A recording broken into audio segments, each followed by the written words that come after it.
ఈ నెల 17న ఇలా చేయండి. ఆర్థికంగా కలిసి వస్తుంది. ఈ నెల 17వ తేదీ నుంచి మహాలయ పక్షాలు ప్రారంభమవుతున్నాయి. ఇవి అక్టోబరు 2వ తేదీ వరకు ఉంటాయి. మనిషి భగవంతుడి ఆరాధనకు ఎంత ప్రాముఖ్యత ఇస్తాడో మరణించి పైలోకాన ఉన్న తన పితృదేవతలకు కూడా అంతే ప్రాముఖ్యత ఇవ్వాలని పండితులు తెలియజేస్తున్నారు. వీరికి విడిచే తర్పణాలు, పిండ ప్రదానాలతో పాటు దానధర్మాలాంటి కార్యక్రమాలు విశేషమైన ఫలితాలను ఇస్తాయి. మన పూర్వీకులను సంతోషపెట్టడం, వారికి నచ్చిన పని చేయడం లాంటివి చేయాలి. ఇలాంటివి చేయడం వల్ల వారు మోక్షాన్ని పొందుతారని విశ్వాసం. భాద్రపద మాసంలో శుక్లపక్ష పౌర్ణమి రోజు నుంచి పితృపక్షం ప్రారంభమై కృష్ణపక్షం అమావాస్య వరకు ఉంటుంది. బ్రహ్మపురాణం ప్రకారం మన పూర్వీకులను పూజించడంతో పాటు నైవేద్యాలు సమర్పించాలి.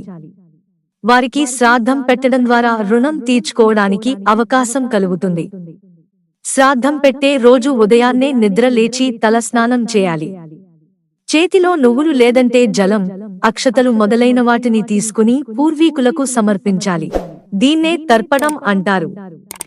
ఆ తర్వాత 2 చేతులతో నమస్కారం చేసి పెద్దలను ధ్యానం చేసి మంచినీరు తాగడానికి వారిని ఆహ్వానించాలి. దీనివల్ల మన పూర్వీకుల ఆత్మ శాంతిస్తుంది.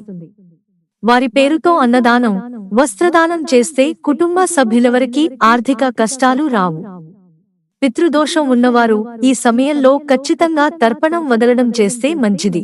ఇలా చేయడం వల్ల దోషం నుంచి బయటపడతారు. పితృపక్షం సమయంలో మన పూర్వీకులు చీమ, కుక్క, కాకి, ఆవు, బావి రూపంలో వచ్చి ఆహారం తీసుకుంటారనే నమ్మకం ఉంది. పితృపక్షం సమయంలో 5 వంతుల ఆహారాన్ని తొలగిస్తారు. బార్లీ లేదంటే బియ్యపు పిండిని గుండ్రంగా చేసి పిండదానం చేస్తారు. ఇలా చేసేందుకు గయ మంచి ప్రదేశం.